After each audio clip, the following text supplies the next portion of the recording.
I hope आप लोग बहुत अच्छे से होंगे। हमारा यूट्यूब चैनल समर्पण द लर्निंग पॉइंट पर आपका हार्दिक स्वागत है।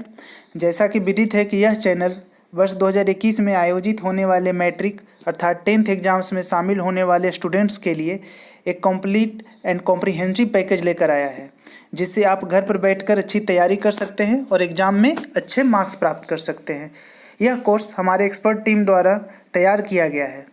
जनरली यह बिहार बोर्ड को स्टूडेंट्स को ध्यान में रखकर तैयार किया गया है, किंतु सिलेबस सेम होने की वजह से सीबीएसई और आईसीएसई वाले छात्र भी इसे देखकर काफ़ी बेनिफिट ले सकते हैं, क्योंकि ये काफ़ी कॉम्प्रिहेंसिव है और इसे बहुत सारे सोर्स को ध्यान में रखते हुए तैयार किया गया है। तो आइए शुरू करते हैं। मैं हूं कुमार सौरभ और मैं आपको इस चैनल पर इतिहास पढ़ा रहा हूं। जो भी फ्रेंड्स ये लेक्चर देख रहे हैं उनसे ये गुजारिश करता हूं कि इसके पहले 3 लेक्चर अपलोड हो चुका है और प्लेलिस्ट बना हुआ है, वो प्लेलिस्ट में जाकर देख सकते हैं और उसके बाद ये लेक्चर देखें तो काफ़ी अच्छा रहेगा और एक ओवरव्यू आपको मिल जाएगा। ठीक है, तो आइए शुरू करते हैं। जैसा कि आपको स्लाइड पे दिख रहा है, 1830 से 1848 का समय यह क्रांतियों का समय था। क्रांतियों का दौर इस काल को कहा जाता है। ठीक है, इसमें क्या हुआ था, इसमें बहुत सारी क्रांतियाँ हुई थी। ठीक है, एक्चुअली में क्या हुआ था कि 1789 में जब फ्रांस में क्रांति हुई थी तो उसकी चिंगारी यूरोप के अन्य देशों में फैल गई थी, चाहे वो बेल्जियम हो, जर्मनी हो, इटली हो, पोलैंड हो, सारे देशों में ये क्रांतियाँ उज्ज्वलित हो गई थी। तो आइए देखते हैं कि इसका क्या प्रभाव रहा। आपको स्क्रीन पे दिख रहा होगा कि मैंने लिख रखा है यंग इटली और यंग यूरोप नामक भूमिगत संगठन की स्थापना किसने की, मैजनी ने की। उग्र राष्ट्रवादी संगठन कार्बोनरी सोसाइटी की स्थापना किसने की, गिबर्टी ने की। तो ये जितना भी मतलब कि आपको वन लाइनर दिख रहा है फ्रेंड्स, ये एक्चुअली में मैंने पॉइंट को एक्सट्रैक्ट करके ऊपर लाया है ताकि आपको फिल इन द ब्लैंक्स और जो भी शॉर्ट आंसर क्वेश्चन जो लघु उत्तरीय होता है, अति लघु उत्तरीय क्वेश्चन होता है, वहाँ आपको काम देगा। और आपको जो दीर्घ उत्तरीय प्रश्न जिसको लॉन्ग आंसर बोलते हैं, तो उसमें भी ये पॉइंट्स दे के आप लिख सकते हैं और ये काफ़ी प्रभावशाली आंसर आपका तैयार होगा। तो आइए शुरू करते हैं। आज का हमारा ये टॉपिक रहेगा 1830 की यूरोपीय क्रांतियाँ। ठीक है, देखिए एक्चुअली में क्या हुआ कि पहले फ्रांस की क्रांति की ही, फ्रांस में जो जुलाई क्रांति हुई थी उसकी चर्चा कर लेते हैं। एक्चुअली में क्या हुआ कि नेपोलियन के पराजय के उपरांत यूरोप में पुनर्गठन का प्रारंभ हुआ कार्य। कहीं भी कोई क्रांति होता है तो उसके बाद पुनर्गठन होता है ना, जो नई सरकार आती है या जो भी होता है। वियना कांग्रेस जो 1815 में हुआ था ने फ्रांस में पुनः बूर्बो राजवंश के निरंकुश शासन की स्थापना कर दी थी। मैं आपको बता चुका था कि एक्चुअली में पहले फ्रांस में क्या था, पहले फ्रांस में राजतंत्र था, राजशाही था, निरंकुशवादी था। तो उसको समाप्त करके लोग, जब क्रांति हुई तो उसको समाप्त करके वहाँ गणतंत्र की मांग उठने लगी। फिर नेपोलियन आया, नेपोलियन के आने के बाद क्या हुआ, फिर से निरंकुश राजतंत्र स्थापित हो गया। अर्थात मैं आपको पहले वाले लेक्चर में ही बता चुका हूँ कि वहाँ एक्चुअली में क्या हुआ था कि मान लिया कि यहाँ राजतंत्र है, ठीक है, यहाँ से शुरू हुआ गणतंत्र, ठीक है, नेपोलियन के आने के बाद ये फिर से घूम के आ गया राजतंत्र, अर्थात 360 डिग्री यहाँ करवट ली। ठीक, अब देखिए आगे देखते हैं। तो उसमें क्या हुआ कि बूर्बो राजवंश का लुइस 18 शासक बना। इसके पहले हम बता चुके थे आपको, लुइस 14 के बारे में कंप्लीट जानकारी दे चुका हूँ, लुइस 15, लुइस 16। अगर जो किसी भाई ने ये लेक्चर नहीं देखा होगा तो वो फ्रांस की क्रांति नेपोलियन बोनापार्ट देख सकता है। एक स्पेशल लेक्चर है और काफ़ी अच्छी लेक्चर है, आप देख सकते हो वहाँ जाके। तो लुई 18 ने गद्दी पर बैठते ही एक संवैधानिक घोषणा कर दी। इसके अनुसार जनता को नवीन शासन विधान प्रदान किया गया। फ्रांस में वैधानिक राज सत्तावाद, उत्तरदायित्व मंत्रिमंडल, द्विसदनात्मक विधानसभा की व्यवस्था की गई। इसने सबसे इम्पोर्टेंट फ्रेंड्स, इसने मानव अधिकारों के घोषणा पत्र को पुनः स्वीकार किया। अर्थात जब ये आया तो ये अपने अन्य जो पूर्वज राजा थे लुइस 14, 15, 16 उससे थोड़ा भिन्न था। 1828 में क्या होता है कि लुइस 18 की मृत्यु हो जाती है और उसका भाई जो है चार्ल्स दसम गद्दी पे बैठता है। अब देखिए यहाँ से फिर से फ्रांस चेंज होता है। चार्ल्स दसम क्रांति का घोर शत्रु था और वह राजा के दैवीय अधिकार के सिद्धांत में विश्वास करता था। ठीक है, उसके अनुसार मैं अंग्रेजी राजा की भांति शासन करने की अपेक्षा लकड़ी काटना अधिक पसंद करूंगा, ऐसा कथन था चार्ल्स दसम का। ठीक है, वो क्या किया, मैं आपको पहले बता चुका हूँ यहाँ पे कि वह जो था क्रांति का शत्रु था, दैवीय अधिकार के सिद्धांत में विश्वास करता था। वह कहता था कि हमें भगवान ने भेजा है आप लोगों पे राज करने के लिए। वह कहा करता था इंग्लैंड के राजा की तरह शासन करने की अपेक्षा में लकड़ी चीरना अधिक पसंद करूंगा। ठीक है। वह पुरातन व्यवस्था को फिर से प्रतिष्ठित करना चाहता था, जो राजशाही था वो फिर से लाना चाहता था। चर्च का भी वो बहुत ही प्रबल समर्थक था, क्योंकि चर्च वाले पहले क्या था, पहले जो 3 स्टेट थे उसमें कुलीन वर्ग थे, क्लर्जी थे, जो चर्च वाले लोग रहते थे, और सारा राइट्स इन्हीं लोग का था। और सबसे घटिया कंडीशन किसकी होती थी, तो सबसे नवासी की क्रांति के पहले चर्च की बहुत ही महानता रही थी। वहाँ जो क्लर्जी होते थे, पादरी वर्ग होते थे, उनको बहुत सारा पावर दिया हुआ था, वो टैक्स नहीं देते थे, ठीक है। उनके पास वोट देने का अधिकार होता था, मतलब बहुत सारे राइट्स होते थे। और जो जनता होती थी, जो बुर्जुआ वर्ग होता था, हालांकि 1789 क्रांति के बाद बुर्जुआ वर्ग आया था। बुर्जुआ वर्ग एक्चुअली में क्या था कि वो जितने भी पढ़े लिखे मिडिल क्लास लोग थे, डॉक्टर थे, लॉयर थे, टीचर थे, ये सारे बुर्जुआ क्लास में आते थे। तो ये सब जानते थे कि अगर जो ये चर्च का समर्थक है और पुराना राजशाही लाने की कोशिश कर रहा है चार्ल्स दसम, तो फिर से वही कंडीशन होने वाली है, इसलिए वे घृणा करते थे। वहीं पे कुलीन लोग उनका आदर करते थे, क्योंकि वो जानते थे कि हमारी खोई हुई जो वो इज्जत है वो फिर से वापस मिल जाएगी। तो ये हुआ। क्रांति का कारण क्या रहा, देखिए। एक्चुअली में चार्ल्स दसम एक प्रतिक्रियावादी सम्राट था। वह राजा के दैवीय सिद्धांत का भी समर्थक था, और मानवतावादी और मानवाधिकारों का तो घोर विरोधी था। उसने मानव व्यक्ति स्वतंत्रता पर भी प्रतिबंध लगा दिया था। इतना ही नहीं, उसने चर्च की शक्ति में फिर से वृद्धि करना शुरू किया। शिक्षा देने का अधिकार चर्च को पुनः लौटा दिया गया। पहले क्या होता था, शिक्षा देने का अधिकार चर्च के पास होता था। कैथोलिक धर्म विरोधी अध्यापकों को हटा दिया। चार्ल्स दसम ने कुलीनों के हितों की रक्षा के लिए क्रांति के दौरान उनकी क्षतिपूर्ति की भरपाई के लिए एक बड़ी रकम भी दी। जो क्रांति हुई थी उसमें जितनी भी उसकी रकम की रकम का क्षति हुआ था, उसकी पूर्ति के लिए एक बड़ी भरपाई का वो पैकेज का घोषणा करता है। इसकी पूर्ति के लिए उसने राष्ट्रीय ऋण की ब्याज दर 5% से घटाकर 4% कर दिया। देख लीजिए, सरकार के इस कार्य से मध्यम वर्ग काफ़ी नाराज हुए, क्योंकि यह कर्ज किसने सरकार को दिया था, तो यह कर्ज मध्यम वर्ग ने ही तो दिया था, ठीक है। टैक्स का सारा बोझ किस पे पड़ता था, मध्यम वर्ग पे पड़ता था। चार्ल्स ने जुलाई 1830 में 4 अध्यादेश जारी किए। ये अध्यादेश क्या थे, प्रतिनिधि सभा को भंग कर दे, प्रेस की स्वतंत्रता पर फिर से प्रतिबंध लगा दे, मताधिकार सीमित कर दे, सभा की कार्यावधि घटा दे। तो इस अध्यादेश ने चारों ओर विरोध पैदा कर दिया। जो स्टूडेंट्स थे, अवकाश प्राप्त जो सैनिक थे, लेबर वर्ग थे, सब क्रांति के मार्ग पर फिर से बढ़ गए। इस क्रांति का नेतृत्व वयोवृद्ध नेता लफायत ने किया था। ध्यान दीजिएगा फ्रेंड्स, लिख लीजिएगा। और मैं आपसे अर्ज करूंगा कि आप अपना कॉपी और पेन सामने रखें और बुक्स भी सामने रखें। जो मैं लेक्चर दे रहा हूं आप देखें, और कुछ नया वर्ड आता है तो उसे नोट कर लें। विरोध के फलस्वरूप चार्ल्स दसम को सिंहासन छोड़ना पड़ा। उसने अपने 10 वर्षीय ग्रैंडसन को, जो उसका नाम था चेम्बोल्ट, उसको सिंहासन पर बैठाकर खुद इंग्लैंड चला गया। यह क्रांति फिर से सफल हुई। चार्ल्स का शासन यहाँ समाप्त हो जाता है। फ्रांस की जनता ने चार्ल्स दशम के इस उत्तराधिकारी को राजा स्वीकार नहीं किया, जो चेम्बोल्ट था, और उसके जगह ड्यूक ऑफ ऑर्लियंस के लुई फिलिप को गद्दी पे बैठा दिया। तो एक्चुअली में देख लीजिए कि सन 1830 के फ्रांसीसी क्रांति के परिणाम स्वरूप चार्ल्स दसम को पदच्युत कर दिया गया, और उसका जो कज़न था यानी चचेरा भाई था, लुई फिलिप गद्दी पर बैठा। इस क्रांति का प्रभाव यूरोप के अन्य राज्यों पर भी पड़ा, और यूरोप का राजनीतिक वातावरण पुनः क्रांतिमय हो गया। बेल्जियम, जर्मनी, इटली, पोलैंड, ये सारे कंट्रीज में फिर से भड़क उठी। तो ये थी फ्रांस की क्रांति, ठीक है। अब इसे कहीं कहीं जुलाई क्रांति भी कहा जाता है। तो इसे जुलाई क्रांति क्यों कहा जाता है फ्रेंड्स, तो इसे जुलाई क्रांति, यह जुलाई में घटी थी। फ्रांस की जुलाई क्रांति का प्रभाव जैसे यूरोप पे पड़ा था, और ये जुलाई में ही घटी थी, इसलिए इसे जुलाई क्रांति नाम दे दी गई, ठीक है। आइए नेक्स्ट देखते हैं। अब देखिए, हाँ यहाँ मैंने स्लाइड में आपको दिखा रखा है, देखिएगा ध्यान से। जुलाई क्रांति, फ्रांस की द्वितीय क्रांति, सन 1830 की फ्रांसीसी क्रांति के फलस्वरूप वहाँ के राजा चार्ल्स दसम को पदच्युत कर दिया गया, उसका चचेरा भाई लुई फिलिप गद्दी पर बैठा। इस क्रांति का प्रभाव यूरोप के अन्य देशों पर भी पड़ा, और यूरोप का राजनीतिक वातावरण पुनः क्रांतिकारी हो गया। इसे जुलाई क्रांति कहेंगे। देखिए, जुलाई क्रांति ने यूरोपीय राष्ट्रों के राजनीतिक एकीकरण, संवैधानिक सुधार एवं राष्ट्रपति भावना के विकास का मार्ग प्रशस्त किया। फ्रांस में 1830 के क्रांति ने 1848 के क्रांति का भी मार्ग प्रशस्त कर दिया। आगे 1848 में भी फ्रांस में क्रांति होती है, उसकी चर्चा करेंगे। नेपोलियन सब स्पेन में क्रांति। नेपोलियन के पतन के बाद स्पेन में फर्डिनेंड को सिंहासन पे सौंपा गया। माफ़ कीजिएगा फ्रेंड्स, फंस गया था। चलिए आगे देखते हैं। अब आइए, स्पेन की सफलता का कारण क्या था।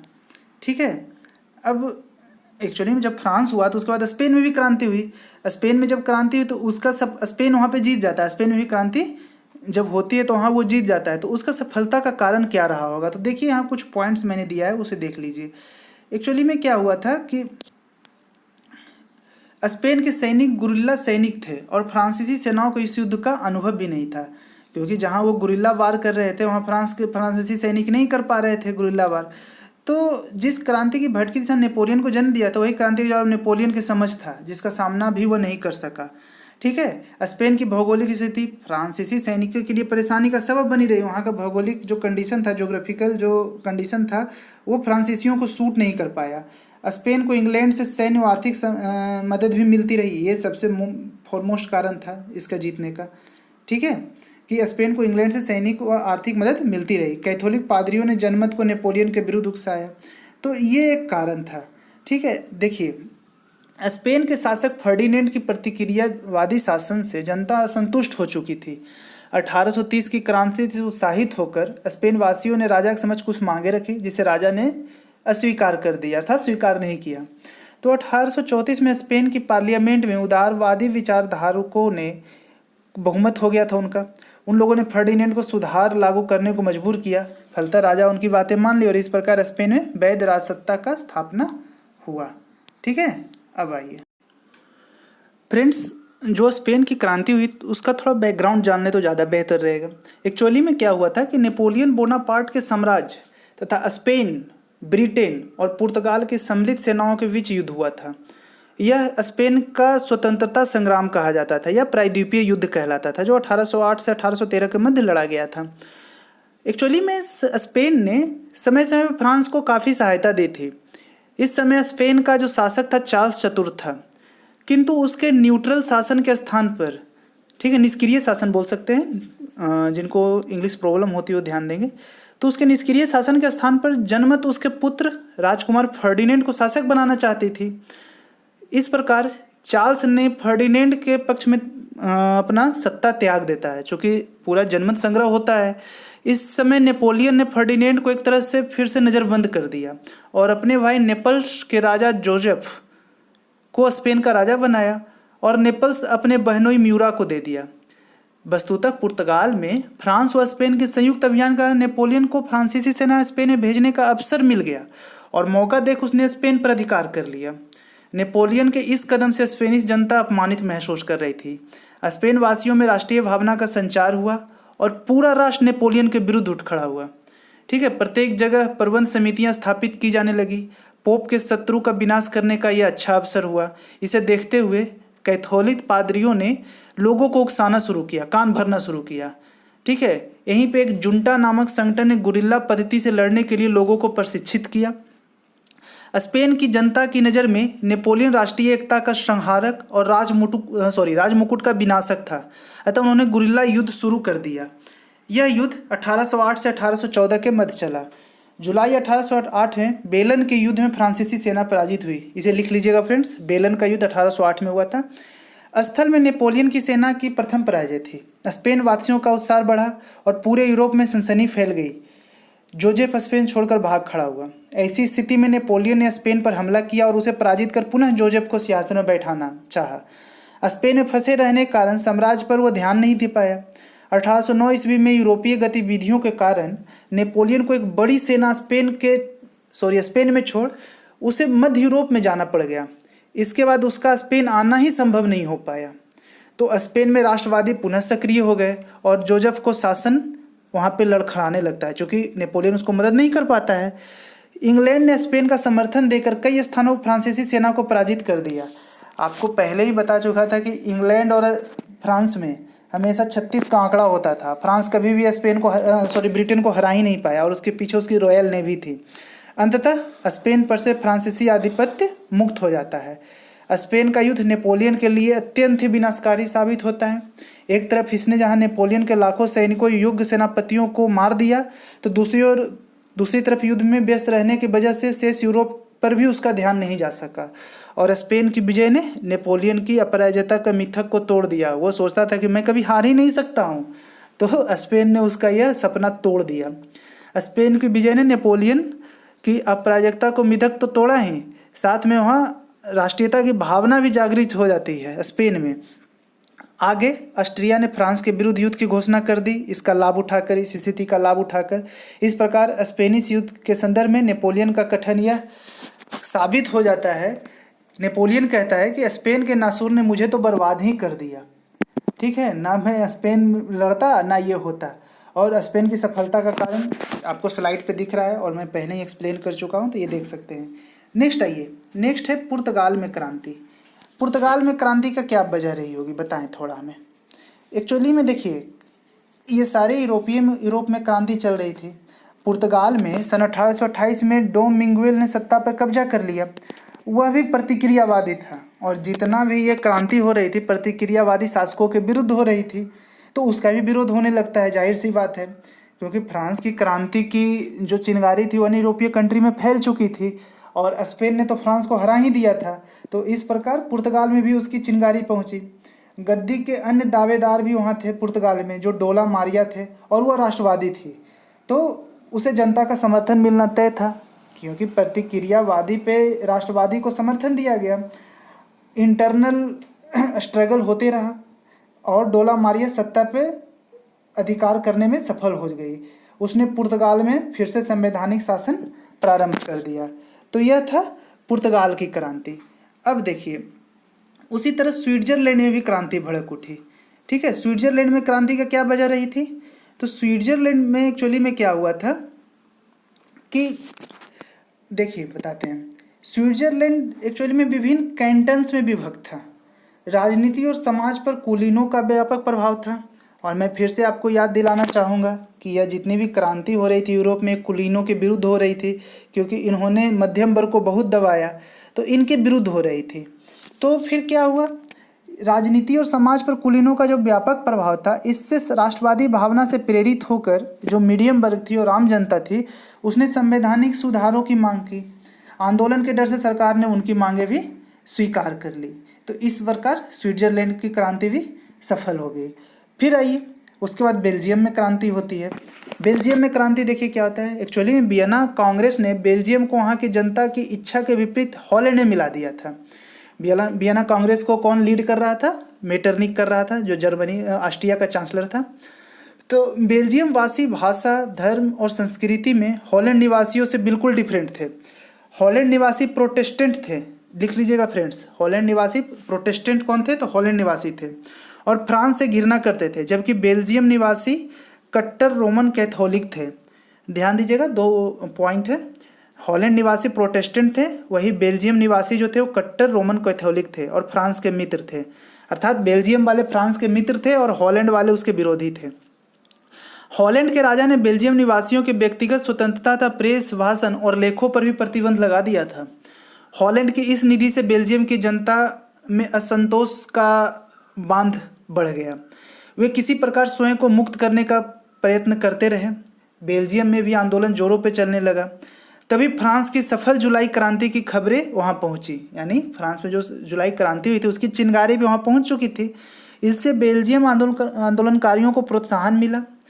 वहाँ की राजधानी ब्रुसेल्स में जनता ने शस्त्र उठा लिए और अपनी सेना का संगठन किया। इससे भयभीत होकर डच सेना भाग गई। इस घटना से संपूर्ण यूरोप आश्चर्यचकित हो गया। ये तो पूरा यूरोप को इंडेजल कर दिया कि ये हुआ क्या। 1831 में लंदन में एक अंतर्राष्ट्रीय समझौता हुआ और बेल्जियम को एक स्वतंत्र राष्ट्र घोषित कर दिया गया और एक राज्य के रूप में उसे मान्यता दे दी गई। तो यह रहा बेल्जियम। अब आइए नेक्स्ट क्रांति देखते हैं। नेक्स्ट क्रांति रहा ब्रुसेल्स का विद्रोह। ब्रुसेल्स का विद्रोह 1830 ईस्वी में होता है फ्रेंड्स। और इसका क्या कारण रहा, तो आप देख लेंगे। जो ब्रुसेल्स का विद्रोह होता है यहाँ 1830, बस इतना ही जानना है, उसमें ज़्यादा कुछ है नहीं, ठीक है। उसके बाद देखिए बेल्जियम में नया संविधान 1831 में लागू होता है, ध्यान देंगे। फिर आती है पोलैंड में क्रांति। पोलैंड में क्या हुआ, जब यहाँ पे क्या बोलते हैं, फ्रांस में जब क्रांति हुई, जुलाई क्रांति, तो इसकी चिंगारी पोलैंड में पहुँची। आप शुरू का लेक्चर देखिएगा, उसमें मैं इसका जिक्र कर चुका हूँ। तो एक्चुअली में क्या हुआ कि 1830 में 1830 में पोलैंड में असंतोष क्यों भड़का? वह रूसी शासक जार के विरुद्ध भड़का। तो वियना कांग्रेस ने 1815 में ऑस्ट्रिया और पर्सा से उन प्रदेशों को रूस को सौंप दिया था जिसका पोलैंड का अंग भंग करके अपहरण किया गया था। ठीक है, रूस ने इन प्रदेशों के साथ कुछ अन्य क्षेत्र मिलाकर पोलैंड राज्य की स्थापना की और पोलैंड के लिए एक पृथक संविधान भी बना दिया। इससे पोलैंड राज्य की स्थापना की और पोलैंड के लिए एक पृथक संविधान बनाया, जिससे पोलैंड के देशभक्त जो थे, वहाँ के राष्ट्रवादी थे, वो संतुष्ट नहीं थे और रूसी प्रभुत्व को उखाड़ फेंकने के प्रयास में थे। जब पोलैंड के देशभक्तों को फ्रांस की जुलाई क्रांति की सफलता का समाचार मिला तो उसमें भी उत्साह की लहर लौट गई और वहाँ की राजधानी वार्सा में एक अस्थायी सरकार बना ली गई और इस प्रकार पोलैंड की क्रांति हुई। ठीक है, अब आइए नेक्स्ट, इंग्लैंड में क्रांति। तो देखिए एक चीज़ और बता देते हैं, एक्चुअली में क्या हुआ था कि एक बार पोलैंड की क्रांति आप देखेंगे कि 1830 में ऑस्ट्रिया हंगरी साम्राज्य के अंतर्गत जर्मनी और इटली में भी क्रांतियाँ हुई थी। उसी समय जर्मन में ब्रंसविक, हैनोवर, सैक्सनी, बवेरिया इत्यादि में संवैधानिक शासन लागू हो चुका था। इससे उदारवादियों का प्रभाव पड़ा। समाचार पत्रों को स्वतंत्रता दी गई। जहां रूस ने इस पर प्रतिबंध लगाया था वहां इस पर स्वतंत्रता दी गई थी। पार्मा जो इटली का एक शहर है, वहाँ मोडेवा में एक क्रांति हुई। पोप के राज्य का भी विद्रोह हुआ और इसे दबा दिया जाता है। अब नेक्स्ट आइए इंग्लैंड में क्रांति। फ्रेंड्स एक पॉइंट है, इंग्लैंड में गौरवपूर्ण क्रांति 1688 में हुई थी, इसे ध्यान दीजिएगा। और इंग्लैंड में संसदीय सुधार अधिनियम 1832 में पारित होती है। तो आइए अब इंग्लैंड की क्रांति देखते हैं। इंग्लैंड की क्रांति क्या थी? देखिए फ्रेंड्स, एक्चुअली फ्रांस की जो जुलाई की क्रांति थी उसका प्रभाव इंग्लैंड पे भी पड़ा, यह भी उससे अछूता नहीं रह पाया। इंग्लैंड में सुधारवादियों को बल मिला। उस समय इंग्लैंड में रूढ़िवादी टोरी पार्टी की सरकार थी, नोट कर लेंगे, इंग्लैंड में टोरी पार्टी की सरकार रूढ़िवादी थी और मताधिकार केवल धनी वर्ग, कुलीन एवं भूमिपतियों को प्राप्त था, जैसा कि फ्रांस में 1789 क्रांति के पहले था। तो इस सीमित मताधिकार से जनता में फिर से तीव्र असंतोष हुआ। जुलाई क्रांति की चिंगारी जब इंग्लैंड में पहुंची तो वहां निर्वाचन प्रणाली में सुधार करने की मांग उठने लगी। सरकार की प्रतिक्रियावादी नीति का संसदीय चुनाव में टोरी पार्टी को भारी धक्का लगा और ह्यूग दल का लॉर्ड जॉनसन नया पीएम बना। लिख लेंगे इसे, वहाँ पे ह्यूग दल का लॉर्ड जॉनसन नया पीएम बना। उसने प्रस्तावित सुधार बिल लोकसभा में पास करवाई, किंतु लॉर्ड सभा ने इसे ठुकरा दिया, ठीक है, डिस्कार्ड कर दिया। तो इसका कंसिक्वेंस क्या हुआ? इंग्लैंड में अनेक स्थानों पर आंदोलन शुरू हो गए। जनता की क्रांतिकारी प्रवृत्ति से लॉर्ड सभा के सदस्य अत्यंत ही भयभीत हो चुके थे। ये तो तय बात था, आप नहीं मानोगे तो फिर जनता वो करेगी, क्रांति करेगी। अतः उन्होंने विधेयक पर अपनी स्वीकृति दे दी। पहले तो नहीं दिया, बाद में डर से दे दिया। तो इसके फलस्वरूप 1832 का सुधार अधिनियम पारित किया गया, जिसमें इंग्लैंड में मताधिकार का विस्तार हुआ। यानी जो पहले कुलीन, धनी वर्ग एवं भूमिपतियों को प्राप्त था, वहाँ से विस्तार होकर आम लोगों तक यह पहुँचा। तो फाइनली फ्रांस की जुलाई क्रांति से प्रभावित होकर यूरोप के विभिन्न राज्यों में जो हलचलें उत्पन्न हुई थी, उनमें उदार विचारों को बहुत प्रबल मिला था। प्रतिक्रियावादी को धक्का लगी और उदार विचारों को बल मिला। तो उदार विचारों के प्रबल हो जाने से मेटरनिख जो ऑस्ट्रिया का चांसलर था, उसका भी प्रभाव कम होने लगा और यह स्पष्ट हो गया था कि राजा के दैवीय सिद्धांत खोखले हैं। जो बोलता था कि हमें भगवान ने भेजा है आप पे शासन करने के लिए, यह बिल्कुल खोखले हैं। जैसे जैसे जनता शिक्षित हुई वैसे वैसे जो ये प्रतिक्रियावादी थे, इनके विचार को खोखले साबित करने लगी। फ्रेंड्स, जो ये 1830 की जुलाई क्रांति हुई थी, तो इसके क्या क्या कंसिक्वेंस रहे हैं, क्या इसका महत्व रहा, वो देख लीजिए, मैंने स्लाइड में दे रखा है। इससे मेटरनिक व्यवस्था का अंत हो जाता है और वैधता के सिद्धांत को उस गंभीर चुनौती पहुंचती है। वैधता का सिद्धांत उसने ही दिया था। उदारवाद एवं राष्ट्रवाद के विकास का मार्ग प्रशस्त हो जाता है। राजशाही में चर्च के प्रभाव को फिर से खत्म कर दिया गया, हीन कर दिया गया, कम कर दिया गया। इटली एवं जर्मनी के एकीकरण का मार्ग प्रशस्त हुआ। आगे मैं 2 लेक्चर लेके आऊँगा, एक इटली का एकीकरण और एक जर्मनी का एकीकरण, तो उसमें विस्तार से चर्चा करेंगे। आइए फ्रेंड्स नेक्स्ट देखते हैं यूनान का स्वतंत्रता संग्राम। ठीक है, ये क्या था? आइए इसका एक ओवरव्यू मैं आपको दे दूं, ध्यान से सुनेंगे इस लेक्चर को। एक्चुअली में यूनान जो था, जैसा कि आप सुनते हैं, यह बहुत ही प्राचीन और सांस्कृतिक रूप से एक समृद्ध राष्ट्र था। इसका अस्तित्व काफ़ी गौरवमय था। यहाँ की साहित्यिक, कलात्मक, दार्शनिक, वैज्ञानिक एवं चिकित्सिक संबंधी उपलब्धि से यूरोप बहुत प्रभावित था। पुनर्जागरण काल में यूनानी सभ्यता संस्कृति अनेक राष्ट्र के लिए प्रेरणादायक थी। 15वीं शताब्दी में यूनान ऑटोमन साम्राज्य के अंतर्गत आ गया। यह ऑटोमन साम्राज्य जो तुर्की से भिन्न था। इस साम्राज्य के प्रति उनमें लगाव की भावना बिल्कुल भी नहीं थी, क्योंकि उन्हें तुर्की ने अपने साम्राज्य में आत्मसात करने का प्रयास ही नहीं किया था। तो 18वीं सेंचुरी में तुर्की की शक्ति कमज़ोर पड़ने लगी थी, इसलिए तुर्की को यूरोप का मरीज कहा जाने लगा। यहाँ पे नोट कर लेंगे, तुर्की को यूरोप का मरीज कहा जाता था। साम्राज्य की कमजोरी का लाभ उठाकर राष्ट्रवादी तत्व काफ़ी सक्रिय हो गए। 18वीं सदी के अंतिम चरण तक यूनान में राष्ट्रवादी विचारधारा और भी बलवती होने लगी। 1789 की फ्रांसीसी क्रांति, नेपोलियन युद्ध और वियना कांग्रेस के विरुद्ध आक्रोश ने इस विचारधारा को काफ़ी बल दिया। ठीक है, राष्ट्रवादी भावना के विकास में धर्म की प्रमुख भूमिका रही। यूनानी चर्च, जो ग्रीक ऑर्थोडॉक्स चर्च के अनुयायी थे, ठीक है, समान धार्मिक भावना कारण उनमें जातीय एकता की भी अनुभूति हुई। 18वीं शताब्दी के अंत तक यूनान में बौद्धिक आंदोलन भी हुआ। ठीक है, कोरोइंस नामक दार्शनिक ने यूनानियों को उनकी प्राचीन सांस्कृतिक परंपरा के प्रति जागरूक रहने का भी संदेश दिया। वहाँ एक कॉन्स्टेंटाइन रिगांस नामक एक नेता था, इसने गुप्त समाचार पत्रों के माध्यम से, ठीक है, यूनानियों में तुर्की से स्वतंत्र होने की भावना प्रज्वलित की। यूनानियों में स्वतंत्रता की भावना जगाने का कारण यह भी था कि तुर्की साम्राज्य में उसकी स्थिति अन्य लोगों से अच्छी थी, तो उन्हें धार्मिक स्वतंत्रता, प्रशासन, उन्हें उच्च पद प्राप्त हो तथा आर्थिक दृष्टि से भी वो समृद्ध हो। यूनान में शक्तिशाली शिक्षित मध्यम वर्ग भी था जो राष्ट्रीयता के भावना से प्रभावित था। तो स्वतंत्रता प्राप्ति के लिए यूनान में इटली के समान गुप्त क्रांतिकारी समितियों का गठन किया गया। ऐसी समितियां में प्रमुख थे ओडेसा में स्थापित हिटोरिया फुल्के नामक संस्था, नोट कर लेंगे इसे। इनका क्या उद्देश्य था? ओडेसा में स्थापित हिटोरिया फिल्के का उद्देश्य था बाल्कन क्षेत्रों से तुर्की का प्रभाव समाप्त करना, यानी तुर्की को बाहर खदेड़ देना। इस संस्था की सदस्य संख्या हजारों में थी, इसका प्रभाव यूनान के बाहर भी था फ्रेंड्स। ठीक है, तो ये रहा यूनानी क्रांति का कारण। अब देखिए इसका स्वरूप क्या हुआ। एक्चुअली में क्या हुआ कि 1821 में एलेक्जेंडर यप्सिलांती के नेतृत्व में मोल्डेविया में एक विद्रोह हुआ। इससे भयभीत होकर मेटरनिक ने रूस के सम्राट जार एलेक्जेंडर पर यूनानी विद्रोह को दबाने के लिए दबाव डाला। चूँकि जार यूनानियों का समर्थक था, जार रूस के शासक होते थे, परंतु उस पर मेटरनिक का भी प्रभाव था, इसलिए रूस ने विद्रोहियों की सहायता नहीं की। अतः तुर्की के सुल्तान ने सेना की हिदायत से विद्रोह को कुचल डाला। ठीक है, जो यप्सिलांती को गिरफ्तार कर दिया गया और जेल में बंद कर दिया गया। यप्सिलांती कौन था? तो वो वहाँ पे मोल्डेविया में जो विद्रोह हुआ था वहाँ पे वो उसको लीड कर रहा था। ठीक है, लेकिन इससे यूनानी हताश नहीं हुए, उन लोगों ने अपना संघर्ष जारी रखा। मोरिया द्वीप में दूसरा विद्रोह, व्यापक विद्रोह हुआ। विद्रोहियों को यूरोप के अन्य देशों से भी सहायता मिलने लगी। ठीक है, यही नहीं, जो बहुत सारे समाज सुधारक थे, चाहे वो कवि हो, कलाकार हो, उसने तो यूनान को यूरोपीय सभ्यता का पालना तक की संज्ञा दे दी। आप इसे लिख लेंगे, क्रेडल ऑफ यूरोपियन सिविलाइजेशन यूनान को कहा जाता है। अनेक देशों में स्वयंसेवक यूनानी ईसाइयों की सहायता के लिए यूनान पहुंच चुके थे। एक विख्यात कवि थे, इंग्लिश कवि थे, लॉर्ड वायरन, उन्होंने यूनानियों को धन से सहायता की थी और स्वयं भी युद्ध में भाग लिया था। ठीक है, अब आइए आगे चलते हैं। फिर तुर्की का जो सुल्तान होता है महमूद द्वितीय, वो मोरिया के विद्रोह को धार्मिक स्वरूप प्रदान करता है। ठीक है, लोगों को फोड़ने का काम करता है।